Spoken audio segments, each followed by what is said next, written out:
Hello दोस्तों, बहुत बहुत स्वागत है इकोनॉमिक्स हिंदी विद मैथ में। आज हम लेकर आए हैं आपके लिए व्यष्टि अर्थशास्त्र का 11th क्लास की बुक का दूसरा चैप्टर, जिसका नाम है एक अर्थव्यवस्था की केंद्रीय समस्याएं। अर्थव्यवस्था हमने पिछले अध्याय में जो है बहुत ही बेहतरीन तरीके से अध्ययन करी थी, उसे समझा था, और इस वीडियो में आज हम समझने वाले हैं कि अर्थव्यवस्था की केंद्रीय समस्याएं क्या होती हैं। जो अर्थव्यवस्था होती है, एक व्यक्ति अपना जीवन यापन करता है और उसके बाद वो धन कमाता है, तो इस धन कमाने की व्यवस्था में जो समस्याएं उत्पन्न होती हैं वो क्या होती हैं। तो चलिए देखते हैं। तो इसमें हम पहले देख लेते हैं कि इसमें हम क्या क्या पढ़ने वाले हैं। तो सबसे पहले हम पढ़ेंगे एक अर्थव्यवस्था की केंद्रीय समस्याएं। इस चैप्टर में हम क्या पढ़ेंगे, एक अर्थव्यवस्था की क्या क्या केंद्रीय समस्याएं होती हैं। उसके बाद हम पढ़ेंगे विभिन्न अर्थव्यवस्थाओं में केंद्रीय समस्याओं का समाधान। देखिए, सबसे पहले हम देखेंगे कि अर्थव्यवस्था में समस्याएं क्या होती हैं, ठीक है। उसके बाद हम देखेंगे कि उनका समाधान क्या होता है। उसके बाद देखेंगे उत्पादन संसाधन वक्र, यानी उत्पादन का जो संसाधन वक्र है, और तथा यानी इसे कहा जाता है पीपीसी, तथा केंद्रीय समस्याएं। तो इसमें देखेंगे केंद्रीय समस्याएं और पीपीसी देखेंगे। उसके बाद देखते हैं उत्पादन संभावना वक्र, पीपीसी, अवसर लागत क्या होती है। दूसरा पॉइंट है अवसर लागत। तो हमें इसमें चार चीज़ें पढ़नी हैं। चार चीज़ें क्या क्या हैं, पहली अर्थव्यवस्था की समस्याएं देखेंगे, केंद्रीय समस्याएं देखेंगे, उसके बाद समाधान देखेंगे, उसके बाद इसका वक्र देखेंगे, कौन सा, केंद्रीय समस्याओं का, यानी उत्पादन संभावना वक्र देखेंगे। उसके बाद यहाँ पर पढ़ेंगे उसके बाद अवसर लागत के बारे में। तो चलिए हम शुरू करते हैं बिना देरी किए। तो यहाँ पर है एक अर्थव्यवस्था की केंद्रीय समस्याएं। दोस्तों, अगर आप हमारे चैनल पर पहली बार आए हैं तो प्लीज़ वीडियो को देखिए और सब्सक्राइब हमारे चैनल को कर लेना, क्योंकि इस चैनल पर आपको इसी तरह की वीडियो मिलती रहेंगी जो आपके लिए बहुत हेल्पफुल होंगी। तो इस चैनल को अगर आपने सब्सक्राइब नहीं किया है तो कर लेना, लाइक करना अगर वीडियो अच्छी लगे। अगर वीडियो अच्छी नहीं लगती है, कोई कमी दिखती है, तो आप इसे डिसलाइक भी कर सकते हैं। तो चलिए फिर मिलेंगे। यहाँ पर देखते हैं केंद्रीय समस्याएं। केंद्रीय समस्याएं क्या होती हैं, उत्पादन। सबसे पहले आपको केंद्रीय समस्याएं समझनी पड़ेंगी। केंद्रीय समस्याएं समझने के लिए मैंने यहाँ पर एक बहुत ही सिंपल सा बनाया है। तो कैसे, केंद्रीय समस्याओं का मतलब होता है कैसे, क्या, किसके लिए। आप जो है इन शब्दों का यूज़ तो करते होंगे अपनी पहले जो है जीवन यापन की ज़िंदगी में, तो करते हैं ना। दैनिक जीवन में आप इन शब्दों का उपयोग करते ही होंगे। जैसे कि कैसे, आप कुछ पूछते हैं तो कैसे हुआ, या क्या हुआ, या किसके लिए किया, ठीक है। तो ये शब्द पूछते होंगे। तो ये प्रश्नवाचक शब्द हैं। ये प्रश्नवाचक शब्द ना समझें, यहाँ पर इकोनॉमिक्स में यही होती हैं केंद्रीय समस्याएं। यानी क्या हुआ भाई, क्या हुआ, क्या हुआ नहीं, क्या उत्पादन किया जाए। क्या है यहाँ दोस्तों, उत्पादन लिखा हुआ है, क्या उत्पादन किया जाए, ठीक है। और कैसे उत्पादन किया जाए। क्या उत्पादन किया जाए मतलब किस चीज़ की, जिस चीज़ की मांग ज़्यादा होगी उसकी उत्पादन करेंगे, क्योंकि किसानों को उससे फ़ायदा होगा। तो ऐसी चीज़ का उत्पादन करना है जिसकी मांग ज़्यादा हो, तो क्या उत्पादन किया जाए, इसका अध्ययन हम अर्थव्यवस्था में करते हैं। ये हमारी केंद्रीय समस्या है कि हमें पता करना होता है कि अर्थव्यवस्था में किस चीज़ की मांग ज़्यादा है और किसकी कम है, और क्या चीज़ हमें उत्पादित करनी है। क्योंकि जब हमें पता होगा क्या चीज़ बाज़ार में मांग चल रही है किस चीज़ की, वो उत्पादन करेंगे तभी तो हमारा सामान बिकेगा। इसीलिए उत्पादन का पता करना है कि क्या उत्पादन किया जाए। उसके बाद कैसे किया जाए, तो यहाँ पर होती है एक परंपरागत विधि होती है, एक आधुनिक विधि होती है। यानी कौन सी विधि का इस्तेमाल करके जो है उत्पादन किया जाए, तो ये देखेंगे। उसके बाद यहाँ पर किसके लिए किया जाए, यानी कौन खरीदेगा भाई, कौन खरीदेगा चीज़ों को, किसके लिए आखिर उत्पादन करें। ये होता है, या गरीब लोगों के लिए करें, या रईस लोगों के लिए करें, या अमीर लोगों के लिए करें। तो यहाँ पर क्या है, तो उनको लोगों की स्तर को भी ध्यान में रखकर जो है उत्पादन किया जाता है। तो क्या है, कीमती चीज़ों का अगर उत्पादन कर रहे हैं तो वो अमीर लोगों के स्तर को ध्यान में रखकर किया गया है। अगर गरीब लोगों को देख कर रहे हैं तो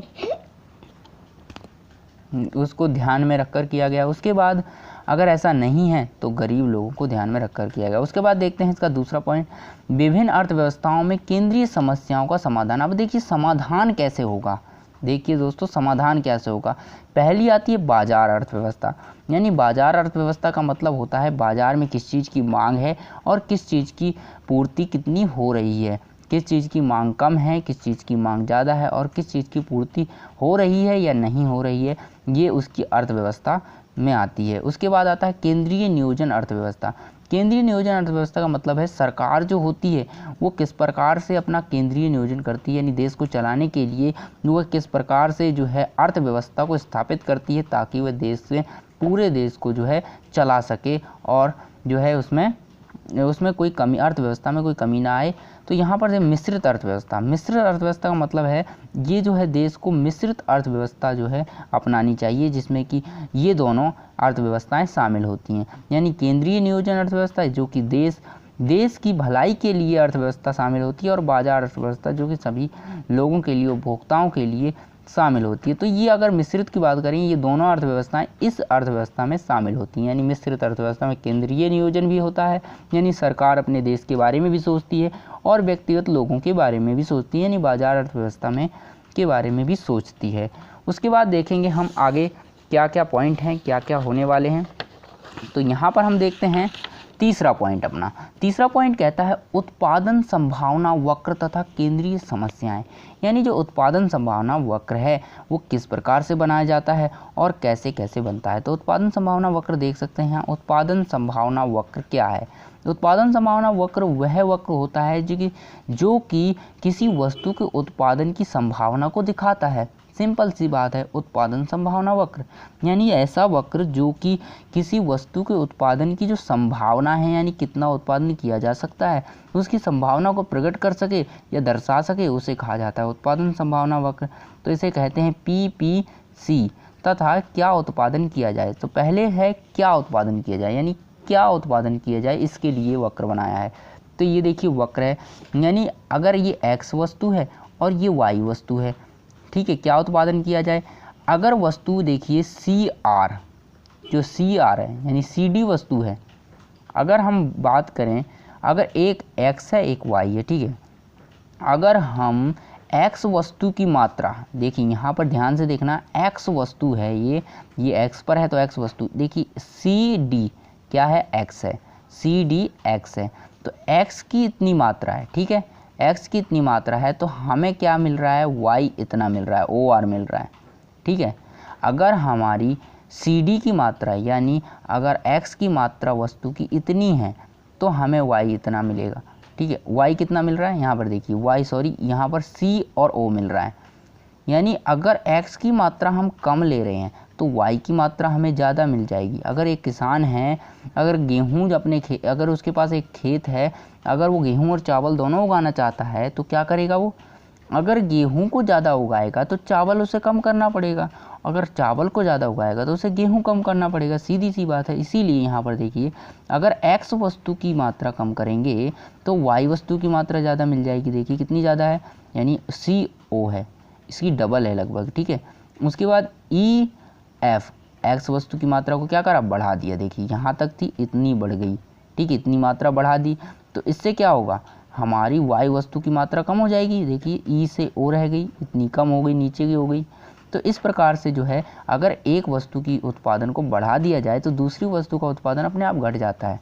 तो ये है क्या उत्पादन किया जाए। तो इससे पता चलता है जिसकी डिमांड ज़्यादा होगी, जिसकी मांग ज़्यादा होगी, जिसकी कमी ज़्यादा होगी, उसे ही उत्पादित किया जाएगा। तो इससे हम ऐसे पता कर सकते हैं। अब कैसे उत्पादन किया जाए, अब देखिए कैसे उत्पादन किया जाए। अब देखिए ये वीट मतलब गेहूँ और एप्पल, एक सेब है और एक गेहूँ है, ठीक है। अब देखिए कैसे उत्पादन करना है, कौन सी तकनीक का उत्पादन करना है, यानी कौन सी तकनीक लगानी है, या तो श्रमिक तकनीक लगानी है यानी, और ये आधुनिक मशीनों द्वारा उत्पादन करना है। तो देखिए अगर आपका लक्ष्य है, सरकार का लक्ष्य होता है कि रोज़गार ज़्यादा से ज़्यादा मिल सके, तो वो क्या है, श्रमिक प्रधान तकनीक को अपनाती है, जिससे कि लोगों को ज़्यादा से ज़्यादा रोज़गार मिलता है। तो या श्रमिक प्रधान तकनीक को अपना सकते हैं या कि उसे आधुनिक तकनीक को अपना सकते हैं, जिसमें मशीनों के द्वारा काम किया जा सकता है और मशीनें काम बहुत ही जल्दी से करती हैं और बेहतर काम हो जाता है। तो इसीलिए यहाँ पर रोज़गार का अभाव हो जाएगा। फिर अगर सरकार श्रमिक प्रधान तकनीक लेगी तो रोज़गार भी उसे ज़्यादा हो, रोज़गार के अवसर ज़्यादा हो जाते हैं। तो एप्पल यहाँ पर देखिए और CD, तो यहाँ पर किस प्रकार से उत्पादन किया जाए, तो यहाँ पर देखिए A और B मशीन यानी श्रमिक प्रधान लगाएंगे तो इससे देखिए कम उत्पादन होगा लेकिन रोज़गार मिलेगा। अगर ज़्यादा उत्पादन करना है तो मशीन आधुनिक तकनीक लगाएंगे तो इससे ज़्यादा उत्पादन होगा। देखिए ये क्या हो रहा है, ये एक्स्ट्रा उत्पादन हो रहा है, तो इसका मतलब है ये मशीनी तकनीक से हो रहा है। उसके बाद देखिए PPC तथा किसके लिए उत्पादन किया जाए। बात करते हैं किसके लिए उत्पादन करें। अब बात करेंगे किसके लिए उत्पादन करें। अब हम किसके लिए उत्पादन कर रहे हैं, यानी कौन से लोगों के लिए उत्पादन कर रहे हैं। तो देखिए अगर बात करते हैं उच्च लोगों के लिए, अमीर लोगों के लिए उत्पादन कर रहे हैं, यानी जिसके पास ज़्यादा धन है, तो क्या करेंगे हम, ज़्यादा धन है उनके लिए उत्पादन कर रहे हैं तो हम क्या है, आधुनिक तकनीक का इस्तेमाल करेंगे। आधुनिक तकनीक का इसलिए करेंगे क्योंकि उसमें लागत कम आएगी और बेहतर चीज़ बनेगी, और बेहतर बनेगी तो ज़्यादा लोग मतलब अमीर लोग उसे खरीदेंगे। तो हम इसलिए क्या करेंगे, अमीर लोगों के लिए करेंगे तो उसे आधुनिक तकनीक का इस्तेमाल करके इसमें ज़्यादा से ज़्यादा उत्पादन करेंगे, बेहतर उत्पादन करेंगे। उसके बाद देखिए एप्पल और वीट्स, ये चीज़ें हो गई। उसके बाद हम देखते हैं आगे क्या है, अपना ग्राफ देखते हैं। ग्राफ नंबर आता है आपका 4 नंबर में ग्राफ कहता है कि यहाँ पर देखिए PPC तथा संसाधनों का अल्प प्रयोग। अब देखिए संसाधनों का अल्प प्रयोग हो रहा है, यानी यहाँ पर उत्पादन तो हो गया है, यानी जैसे कि मान लीजिए गेहूं का उत्पादन बहुत ज़्यादा कर दिया और गेहूं इतना ज़्यादा हो गया कि उसका जो है उपभोग ही नहीं हो रहा है, यानी लोग उसे खा ही नहीं पा रहे हैं, यानी समाप्त ही नहीं हो रहा, इतना ज़्यादा उत्पादन हो गया। तो इसका मतलब ज़्यादा उत्पादन हो गया। इसका ज़्यादा उत्पादन का मतलब क्या है, अल्प प्रयोग है। अगर लोगों ने ज़्यादा उपयोग नहीं किया है, अल्प का मतलब होता है कम प्रयोग किया है संसाधनों का, तो क्या होगा, संसाधन की मात्रा बढ़ जाएगी। अगर गेहूं का ज़्यादा उत्पादन हो गया और ज़्यादा से ज़्यादा उत्पादन होने के बावजूद अगर लोगों ने उसको नहीं खाया तो उससे क्या होगा, वो उत्पादन कम हो जाएगा, मतलब जो है उसका अल्प प्रयोग हुआ। ठीक है, तो यहाँ पे देखिए बीट्स और एप्पल यानी सेब और गेहूँ। तो देखिए यहाँ पर FG सेब और गेहूं का मतलब क्या है, अगर नीचे रहेगा तो ये क्या होगा, इससे कोई प्रभाव नहीं पड़ेगा और यहाँ पर क्या अल्प प्रयोग होगा। तो आप एक ग्राफ देख लीजिए, ये बनाने को आ सकता है, वैसे आता नहीं है, लेकिन आप यहाँ पे समझने के लिए बहुत इंपॉर्टेंट है। उसके बाद क्वेश्चन नंबर 5 आता है। क्वेश्चन नंबर 5 में, क्वेश्चन 5 ही नहीं है, ये ग्राफ 5 है। ठीक है, तो PPC और संसाधनों की समृद्धि। अब देखिए संसाधन बढ़ रहे हैं, अब संसाधन बढ़ाना है तो समृद्धि क्या करेंगे। देखिए यहाँ पर समृद्धि देखते हैं, यहाँ पहले देखिए संसाधन इतना उत्पन्न था, क्या है, हमने पहले A और B तक संसाधन बनाया। अगले में क्या करा हमने, जब मांग बहुत ज़्यादा बढ़ गई तो हमने C लेकर के D तक हमने उत्पादन को बढ़ा दिया। क्या करा, C से लेकर के D तक हमने उत्पादन को बढ़ा दिया, यानी जो है इतना गैप हमने कर दिया, उत्पादन को हमने बढ़ा दिया, दोनों के उत्पादन को हमने बढ़ा दिया है। तो दोस्तों कैसी लगी वीडियो, अगर आपको समझ में आती है और बहुत अच्छी लगती है तो इसे लाइक कर दें। अगर हमारे चैनल पर पहली बार आए हैं, आप पहली बार देख रहे हैं वीडियो को, तो ज़रूर सब्सक्राइब कर लें दोस्तों। फिर मिलते हैं हम अगली वीडियो में।